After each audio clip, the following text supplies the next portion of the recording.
शादी के 1.5 साल बाद वो अपने कमरे में अंधेरे में लेटी, घुंघराले बालों को उंगलियों से घुमाते हुए कहीं माजी में खो गई।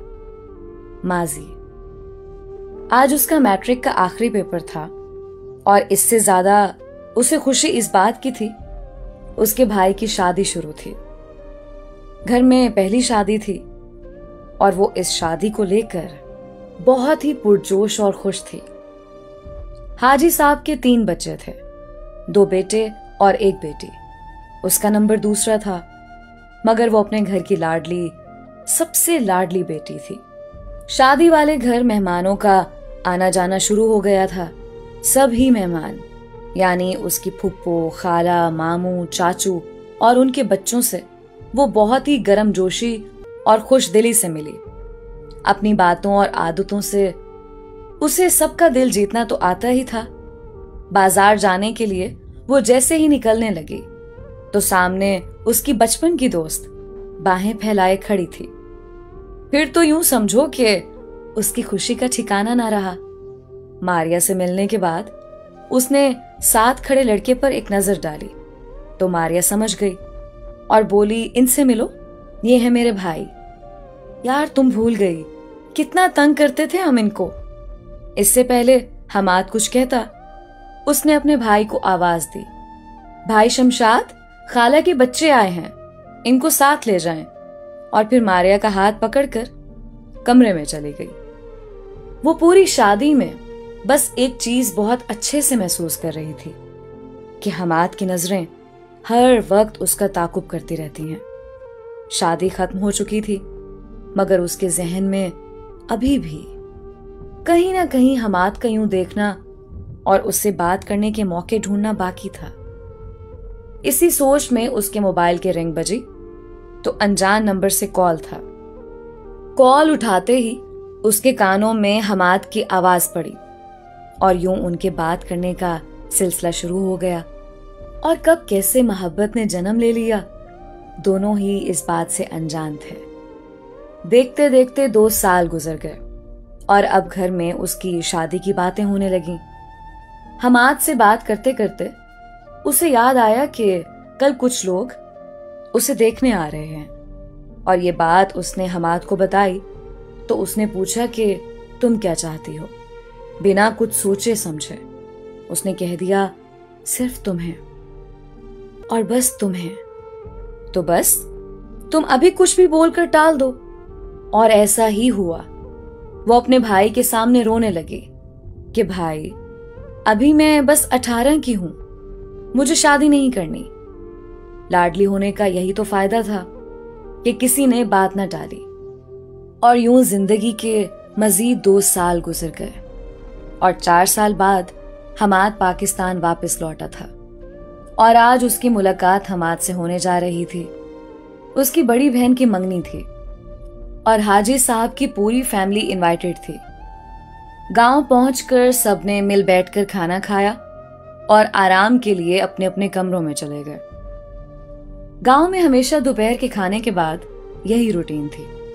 शाम की चाय पीते हुए सब अपनी बातों में मसरूफ थे, मगर वो थी कि दूर बैठे हमाद से नजर नहीं हटा रही थी। और ये बात उसकी माँ बहुत अच्छे से जान गई थी कि कुछ तो है, जानती भी कैसे ना, आखिर माँ थी। मंगनी के दूसरे दिन ही सब घर वापस आए तो उसकी माँ ने कहा, बेटा नैना, मेरे कमरे में आओ। और वो उनके पीछे पीछे चल पड़ी। जी मामा बोले, देखो बेटा, तुम हमारी लाडली बेटी हो। तुम्हारे बाबा को लोग बहुत मानते हैं। उनकी सफेद दाढ़ी पर कोई दाग ना लगने देना। मैं सब जानती हूं और अगर वही सच है तो बताओ मुझे, मैं तुम्हारे साथ हूं। अच्छे घर की बेटियां छुपकर ताल्लुक नहीं रखती। फिर क्या था, उसने रोते हुए सब अपनी माँ को बता दिया। मामा, आप बाबा से कैसे बात करेंगी? वो तो यही कहेंगे कि मैं अच्छी बेटी नहीं हूं। हाँ बेटा, मगर ये तुम्हारी जिंदगी का सवाल है। तुम हमाद से बात करो कि वो कब लाना चाह रहा है अपने घर वालों को। जी ठीक है। कमरे में जाते ही उसने कॉल मिलाई। हेलो हमाद, मुझे तुमसे कुछ कहना है। हाँ हाँ कहो ना। वो हमाद, मैंने मामा को सब सच बता दिया है और वो चाहती हैं तुम रिश्ता लेकर आओ। कुछ लम्हे के लिए खामोशी छा गई। फिर हमाद की आवाज ने खामोशी तोड़ दी। देखो मुझे भी कुछ कहना है। हाँ बोलो क्या? नैन, हम 4 साल से अच्छे दोस्त हैं। हाँ कुछ पल को मुझे भी लगा कि ये मोहब्बत है, मगर वो सब वक्ती था। हमाद, ये क्या कह रहे हो? 4 साल से हम राब्ते में हैं और तुम कह रहे सब वक्ती था? हाँ नैना, वक्ती था, मगर हम अच्छे दोस्त हैं। दोस्त? हम दोस्त थे तो क्यों हर बार आते हुए रिश्ते से तुमने मुझे इनकार करने को कहा? नैन, मैंने कहा ना वक्ती था सब, जिसे हम मोहब्बत समझ बैठे। मगर हमाद अब? नैना आंटी से कह दो मैं कभी नहीं ला सकता तुम्हारे घर रिश्ता, और तुम भी समझ जाओ। और हाँ, जब समझ जाओ तो फैसला कर लेना। कॉल बंद हो गई, मगर नैना सारी रात नहीं सोई। सुबह मां ने हालत देखी तो पूछा क्या हुआ, और वो तो जैसे तैयार बैठी थी। चीखते रोते उसने रात का किस्सा सुना दिया और मां उसे बस दिलासा देती रह गई। कुछ दिन गुजरे तो उसके मामू उसका रिश्ता लेकर घर आए। हाजी साहब ने अपनी बेगम को इशारा किया कि जाओ नैना की रजामंदी पूछो। खिड़की में खड़ी नैना सब सुन रही थी। मामा को पास आता देखकर कहने लगी, मां मुझे कुछ वक्त दो। और फिर सारी रात और दिन गुजरने के बाद जब हाजी साहब को कहते सुना कि मैं अपनी बेटी से खुद पूछूंगा, तो उसके दिल में एक अजीब सा दर्द पैदा हुआ। वो अपने बाबा को इनकार नहीं कर सकती थी, मगर सारी जिंदगी वो अपने होने वाले शौहर को भी धोखा नहीं देना चाहती थी।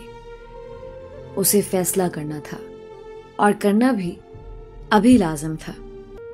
उसके कानों में एक ही बात थी, उनकी सफेद दाढ़ी को दाग ना लगने देना, दाग ना लगने देना।